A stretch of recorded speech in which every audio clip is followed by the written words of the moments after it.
Myself doctor Ravishankar और आज मैं आपको टॉपिक डिस्कस करने जा रहा हूं जिसका नाम है रिप्रोडक्शन इन एंजियोस्पर्मिक प्लांट्स।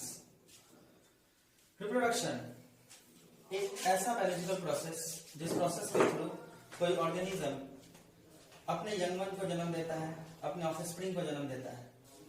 इस बायोलॉजिकल प्रोसेस में कोई अकेला ऑर्गेनिज्म भी कई सारे नए ऑर्गेनिज्म को जन्म दे सकता है या फिर मेल और फीमेल दो अलग अलग जेंडर्स एक साथ मिल कर करके कॉपुलेट कर करके नए ऑर्गेनिज्म को जन्म दे सकते हैं। तो रिप्रोडक्शन को अगर हम डिफाइन करना चाहें तो हम कह सकते हैं ये एक बायोलॉजिकल प्रोसेस है in which an organism produces new organism similar to itself. एक बहुत ही महत्वपूर्ण प्रक्रिया जो इस नेचर में मौजूद जितने भी ऑर्गेनिजम्स हैं वो सभी परफॉर्म करते हैं सिवाय इनफर्टाइल कपल्स के या स्टेराइल ऑर्गेनिजम्स के। हमें इस चैप्टर में डिस्कस करना है reproduction in angiospermic plant. Angiospermic plant के डिवीजन का सबसे एडवांस ग्रुप है। वैसे पूरे किंगडम को टोटल 5 डिवीजन में बांटा गया है: Thallophyta, bryophyta, pteridophyta, gymnosperm and angiosperm. Angiosperm का अगर बेसिक फीचर का हम बात करें तो ये सीड विथ सीड कोट होते हैं। Seed is covered. सीड के चारों तरफ जो वाल होते हैं वो फर्टिलाइजेशन के बाद डेवलप कर जाते हैं फ्रूट में। फ्रूट का फॉर्मेशन इनमें होता है, फ्लावर फॉर्मेशन होता है। एंजियोस्पर्मिक प्लांट्स के बारे में बेसिक डिटेल्स हम लोग मॉर्फोलॉजी चैप्टर में पढ़ते हैं। क्योंकि हम टॉपिक रिप्रोडक्शन डिस्कस कर रहे हैं तो इस रिप्रोडक्शन में जो मेन रिप्रोडक्टिव ऑर्गन है वो है फ्लावर। फ्लावर के लेवल पे अगर हम लोग बात करें तो फ्लावर में एक बेसिक पार्ट होता है थैलमस। इस थैलमस में अलग अलग होल्ड होते हैं, इंसर्कल होते हैं। उन होल्ड्स के लेवल पे फ्लावर के डिफरेंट पार्ट्स ग्रो अप करते हैं। तो जिन पार्ट्स के लेवल पे हम बात करें कैलिक्स और कोरोला डेवलप होता है उन्हें हम एक्सेसरी होल्ड कहते हैं, और जिनके लेवल पे एंड्रोसियम और गैनोसियम डेवलप करता है वो तुम्हारे एसेंशियल होल्ड या एसेंशियल पार्ट्स कहलाते हैं।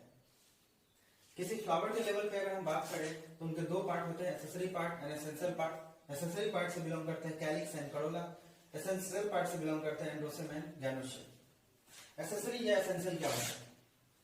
एक्सेसरी पार्ट हम फ्लावर के वैसे पार्ट्स को कहते हैं जो डायरेक्टली गैमीट फॉर्मेशन के लिए जिम्मेदार नहीं होते हैं पर रिप्रोडक्शन में अपना महत्वपूर्ण योगदान देते हैं। They plays important role in reproduction. Essential parts हम उन्हें कहते हैं जहां पे गैमीट का फॉर्मेशन होता है, male gamete and female gamete का फॉर्मेशन होता है, गैमेटिक फ्यूजन होते हैं और वो गैमेट्स फ्यूज करके फाइनली जाइगोट का फॉर्मेशन करते हैं और वो जाइगोट डेवलप होकर करके एम्ब्रियो और एम्ब्रियो से सीड और वही सीड अगले जनरेशन को दर्शाता है। तो फिलहाल हम अगर इन बेसिक पार्ट्स को यहाँ पे देखना चाहें तो ये है कैलिक्स, ये कोरोला, ये एंड्रोसियम और ये गैनोसियम। जो एंड्रोसियम है इसे हम लोग मेल सेक्स ऑर्गन बोलते हैं क्योंकि एंड्रोसियम ही है जहां पे मेल गैमेट का निर्माण होता है। वहीं पे अगर हम गैनोसियम का बात करें तो ये गैनोसियम को हम फीमेल सेक्स ऑर्गन बोलते हैं। ये गैनोसियम ही है जहां पे फीमेल गैमेट एग का निर्माण होता है। जैसा कि हम लोग बात कर रहे थे कि मेल सेक्स ऑर्गन जिसे हम एंड्रोसियम कहते हैं, एंड्रोसियम के यूनिट होते हैं स्टामेन। इस स्टामेन को हम लोग माइक्रोस्पोरोफिल के नाम से भी जानते हैं। अगर हम लोग इवोल्यूशनरी सीरीज का बात करें तो माइक्रोस्पोरोफिल वर्ड ही स्टामेन के लिए एंजियोस्पर्मिक डिवीजन में आया है। स्टामेन एक हाईली ऑर्गेनाइज्ड स्ट्रक्चर है जो माइक्रोस्पोरोफिल का ही मॉडिफाइड फॉर्म है। अब अगर हम स्टामेन का बात करते हैं तो स्टामेन एक यूनिट स्ट्रक्चर को बोलते हैं। स्टामेन अगर समूह में होता है, बंडल में होता है तो हम उसे एंड्रोसियम कहते हैं। ओके, प्लांट टू प्लांट ये वेरी करते हैं। अलग अलग फैमिली में गिवन एंड्रोसियम में स्टामेन का संख्या वेरी करता है। ये कभी अकेले भी हो सकते हैं, बंडल में भी हो सकते हैं, सिंगल बंडल भी हो सकते हैं, ग्रुप में भी हो सकते हैं। कई सारे इसके फॉर्म्स हैं जो हम लोग मॉर्फोलॉजी में डिस्कस करते हैं।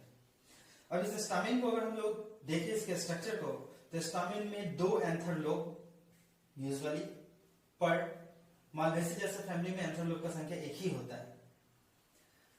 एंथर, ये एंथर हो गया, इन एंथर को जोड़ने वाला ये कनेक्टिव हो गया और ये फिलामेंट हो गया। यहाँ 3 बेसिक स्ट्रक्चर स्टामेन में है, लेकिन इस 3 में कनेक्टिव और फिलामेंट ये दोनों स्टेराइल पार्ट होते हैं, क्योंकि ये गैमेट फॉर्मेशन नहीं करते हैं। ये फिलामेंट या कनेक्टिव ऐसे स्ट्रक्चर होते हैं जो न्यूट्रिशन को सप्लाई करते हैं इन एंथर लोब्स तक, और ये हमारा जो एंथर है यही फर्टाइल पार्ट है, यहीं पे गैमेट का फॉर्मेशन होता है। एक्चुअली में प्लांट का, एंजियोस्पर्मिक प्लांट का जो गैमेट है वो एक स्ट्रक्चर के अंदर मौजूद होता है जिसे हम पॉलन ग्रेन कहते हैं।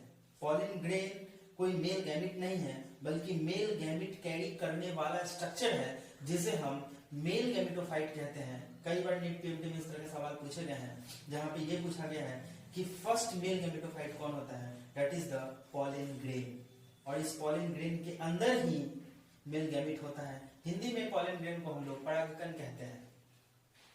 पॉलन ग्रेन के बारे में भी हम लोग आगे डिस्कस करेंगे, लेकिन फिलहाल हम अपना स्टडी फोकस करते हैं इस एंथर पे।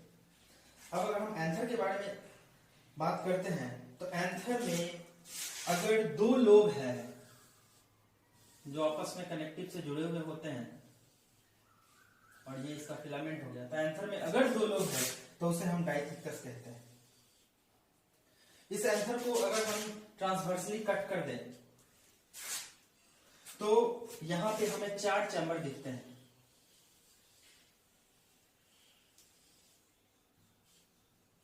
यहां पे हमें 4 चैम्बर दिखते हैं। इस 4 चैम्बर में 2 चैम्बर एक लोब में और 2 चैम्बर दूसरे लोब में। इन चैम्बर्स के अंदर कुछ ऐसे सेल्स होते हैं जिसे हम लोग स्पोरोजिनस सेल्स या उसके समूह को स्पोरोजिनस टिश्यू बोलते हैं। ये सेल्स के अंदर जब मियोसिस होता है तो मेल गैमेट का निर्माण होता है, जिसे जो मेल गैमेट पॉलन ग्रेन के अंदर पैक होता है। तो इन चैम्बर्स को हम लोग अलग अलग नाम से जानते हैं। इन्हें हम कहते हैं पॉलन चैम्बर, पॉलन सैक या माइक्रोस्पोरेंजियम। क्या बोलते हैं उसको? माइक्रोस्पोरेंजियम। इन चैम्बर का हम लोग बोलते हैं पॉलन चैम्बर।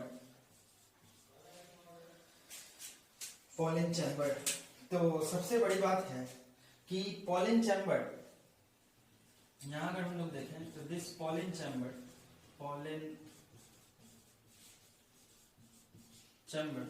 या इसे हम लोग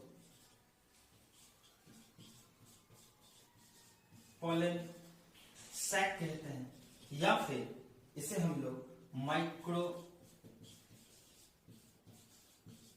स्पोरेंजियम के नाम से भी जानते हैं।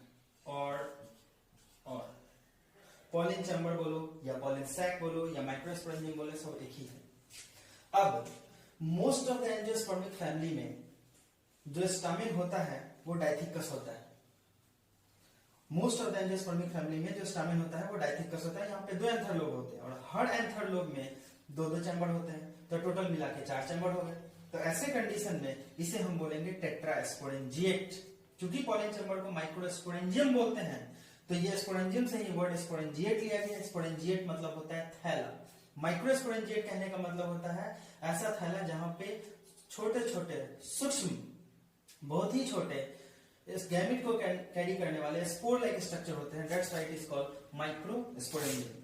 क्योंकि यहाँ पे 4 पॉलन चैम्बर है, पॉलन सैक है या फिर माइक्रोस्पोरेंजिया है, तो इस वजह से जो भी एंथर डाइथिकस होता है उसमें मौजूद पॉलन चैम्बर की संख्या 4 होता है, तो हम इसे टेट्रास्पोरेंजिएट से भी पुकारते हैं। क्लियर है? तो most of the angiospermic family में एंथर डाइथिकस होता है, टेट्रास्पोरेंजिएट होता है। टेट्रास्पोरेंजिएट कहने का मतलब कि माइक्रोस्पोरेंजियम का संख्या उसमें 4 होता है। क्लियर? कुछ ऐसे प्लांट्स होते हैं जहां पे एंथर एक ही लोब होता है, इनको हम लोग मोनोथिकस एंथर के नाम से जानते हैं, और ये मालवेसी फैमिली में देखने को मिलता है, जिसकी कैटेगरी से बिलोंग करते हैं China rose, cotton, ladies finger इत्यादि। अगर एंथर सिंगल लोब होगा, तो वहां पे पॉलन चैम्बर 2 ही होंगे, और ऐसे कंडीशन में ये होगा बाइस्पोरेंजिएट। तो यहाँ पे नंबर ऑफ माइक्रोस्पोरेंजिया कितना होगा 2, इसलिए कहलाएगा बाइस्पोरेंजिएट। अब कुछ अलग बात नीट पीएमटी के लिए या दूसरे मेडिकल एंट्रेंस टेस्ट के लिए, डाइथिकस एंथर के केस में अगर हम लोग बात करें तो ये जब इमैच्योर होता है तब हर लोग के अंदर 2-2 माइक्रोस्पोरेंजिया और ये टेट्रास्पोरेंजिएट कंडीशन को शो करता है, क्योंकि यहाँ पे 2 पॉलिन चैम्बर या 2 माइक्रोस्पोरेंजिया के बीच में पार्टीशन वॉल होता है। लेकिन जब ये एंथर मैच्योर हो जाता है, इसके अंदर पॉलिन ग्रेन बन जाते हैं, तो उस कंडीशन में ये पार्टीशन वॉल ब्रेक कर जाता है और ऐसे कंडीशन में अब 2 चैम्बर नहीं बल्कि एक ही चैम्बर होता है एक लोब में और दूसरे लोब में भी एक चैम्बर, तो टोटल मिला के 2 चैम्बर हो गया। तो ऐसे कंडीशन में नंबर ऑफ माइक्रोस्पोरेंजिया 2 हो गया, तो उस कंडीशन को हम बाइस्पोरेंजिएट कहते हैं।